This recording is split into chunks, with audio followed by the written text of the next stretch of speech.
ಸ್ನೇಹಿತರೆ, ಒಂದು ದೇಶದ ಅಧ್ಯಕ್ಷರು ಇನ್ನೊಂದು ದೇಶಕ್ಕೆ ಬಂದರೆ ಕನಿಷ್ಠ 2 ದಿನ ಇರ್ತಾರೆ, ಔತಣಕೂಟ ಮಾಡ್ತಾರೆ, ಫೋಟೋಶೂಟ್ ಆಗುತ್ತೆ. ಆದ್ರೆ ನಿನ್ನೆ ನಡೆದಿದ್ದು ಅದಕ್ಕೆ ತದ್ವಿರುದ್ಧ. ಗಡಿಯಾರ ನೋಡಿ, ಸಂಜೆ 4:20ಕ್ಕೆ ವಿಮಾನ ಇಳಿಯುತ್ತೆ, ಸಂಜೆ 6:05ಕ್ಕೆ ಅದೇ ವಿಮಾನ ವಾಪಸ್ ಹಾರುತ್ತೆ. ಭಾರತದಲ್ಲಿದ್ದಿದ್ದು ಬರೀ 105 ನಿಮಿಷ. ಇದರಲ್ಲಿ ಏರ್ಪೋರ್ಟ್ನಿಂದ ಬರೋದು ಹೋಗೋದು ಬಿಟ್ರೆ ಪ್ರಧಾನಿ ಮೋದಿ ಮತ್ತು UAE ಅಧ್ಯಕ್ಷರು ಮುಖಾಮುಖಿ ಮಾತನಾಡಿದ್ದು ಕೇವಲ 45 ನಿಮಿಷ ಮಾತ್ರ. ಆದರೆ ಈ 45 ನಿಮಿಷದಲ್ಲಿ ಅವರು ತೆಗೆದುಕೊಂಡ ನಿರ್ಧಾರಗಳು ಮುಂದಿನ 45 ವರ್ಷಗಳ ಕಾಲ ನಮ್ಮ ವಿರೋಧಿಗಳ ನಿದ್ದೆಗೆಡಿಸಲಿವೆ.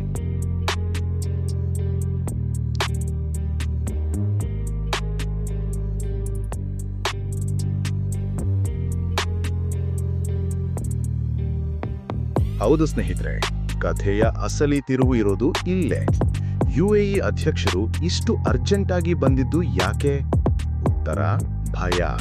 ಹೌದು, ಸೌದಿ ಅರೇಬಿಯಾ ಮತ್ತು UAE ನಡುವೆ ಎಲ್ಲವೂ ಸರಿಯಿಲ್ಲ. ಯಮನ್ನಲ್ಲಿ UAE ಹಡಗುಗಳನ್ನ ಸೌದಿ ಉಡಾಯಿಸಿತ್ತು. ಆಗ ಅವರಿಗೆ ಅರ್ಥವಾಯಿತು, ತನ್ನ ಬಳಿ ಇರೋ ಅಮೆರಿಕನ್ ಶಸ್ತ್ರಾಸ್ತ್ರಗಳು ಕೆಲಸಕ್ಕೆ ಬರ್ತಿಲ್ಲ ಅಂತ. ಅವರಿಗೀಗ ಬೇಕಿರೋದು ಜಗತ್ತಿನ ಅತ್ಯಂತ ನಿಖರವಾದ ಕ್ಷಿಪಣಿ, ಅದು ನಮ್ಮ ಭಾರತದ ಬ್ರಹ್ಮೋಸ್. ಅದಕ್ಕೆ ಈಗ UAE ಭಾರತದಿಂದ ಬರೋಬ್ಬರಿ $4 ಬಿಲಿಯನ್ ಮೌಲ್ಯದ ಬ್ರಹ್ಮೋಸ್ ಕ್ಷಿಪಣಿ ಮತ್ತು ಆಕಾಶ್ ಏರ್ ಡಿಫೆನ್ಸ್ ಸಿಸ್ಟಮ್ ಅನ್ನು ತಗೊಳ್ತಿದೆ. ಸೌದಿಯ ಕಣ್ಣು ತಪ್ಪಿಸಿ ರಾತ್ರೋರಾತ್ರಿ ಬಂದು ನಮಗೆ ಕ್ಷಿಪಣಿ ಕೊಡಿ, ನಾವು ಹೂಡಿಕೆ ಕೊಡ್ತೀವಿ ಅಂತ UAE ಭಾರತದ ಮುಂದೆ ಕೈ ಚಾಚಿದೆ. ಇದನ್ನೇ ಸ್ಟ್ರಾಟಜಿಕ್ ಡಿಫೆನ್ಸ್ ಪಾರ್ಟ್ನರ್ಶಿಪ್ ಅನ್ನೋದು.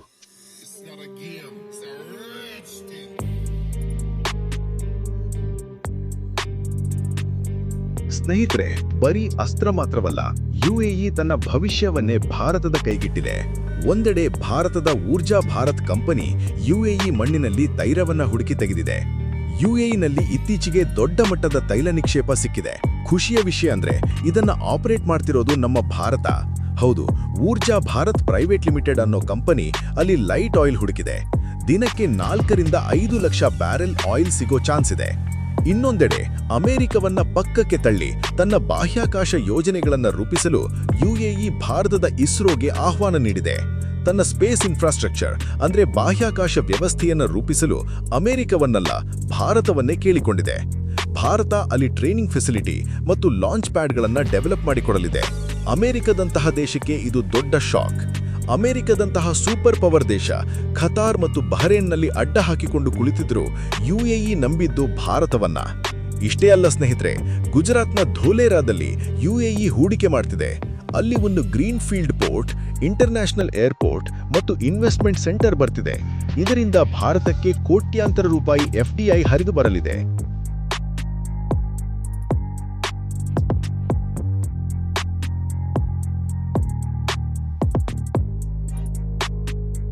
ಈ ಭೇಟಿಯಿಂದ ಅತಿ ಹೆಚ್ಚು ಬೆಚ್ಚಿಬಿದ್ದಿರೋದು ಇಸ್ಲಾಮಾಬಾದ್.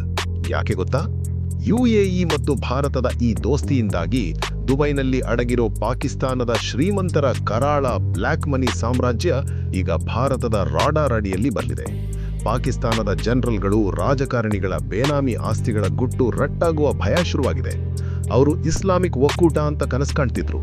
ಆದರೆ ಇಲ್ಲಿ ಅವರದ್ದೇ ಪಾರ್ಟ್ನರ್ ಭಾರತದ ಜೊತೆ ರಹಸ್ಯ ಒಪ್ಪಂದ ಮಾಡ್ಕೊಂಡು ಹೋಗಿದ್ದಾರೆ. ಕೇವಲ 105 ನಿಮಿಷ. ಹೌದು, ಕೇವಲ 105 ನಿಮಿಷದಲ್ಲಿ ಒಂದು ಹೊಸ ಇತಿಹಾಸ ಬರೆಯಲ್ಪಟ್ಟಿದೆ. ಓಮನ್ ನಂತರ ಈಗ ಫುಜೈರಾ ಬಂದರೂ ಕೂಡ ಭಾರತದ ಹಿಡಿತಕ್ಕೆ ಸಿಗುವ ಲಕ್ಷಣಗಳಿವೆ. ಇದು ಭಾರತದ ಡಿಪ್ಲೊಮ್ಯಾಟಿಕ್ ಸರ್ಜಿಕಲ್ ಸ್ಟ್ರೈಕ್ ಅಂದ್ರೆ ತಪ್ಪಾಗಲ್ಲ. ನಿಮ್ಗೇನನ್ಸುತ್ತೆ? ತಪ್ಪದೆ ಸಬ್ಸ್ಕ್ರೈಬ್ ಮಾಡಿ, ಕಾಮೆಂಟ್ ಮಾಡಿ. ನಮಸ್ಕಾರ.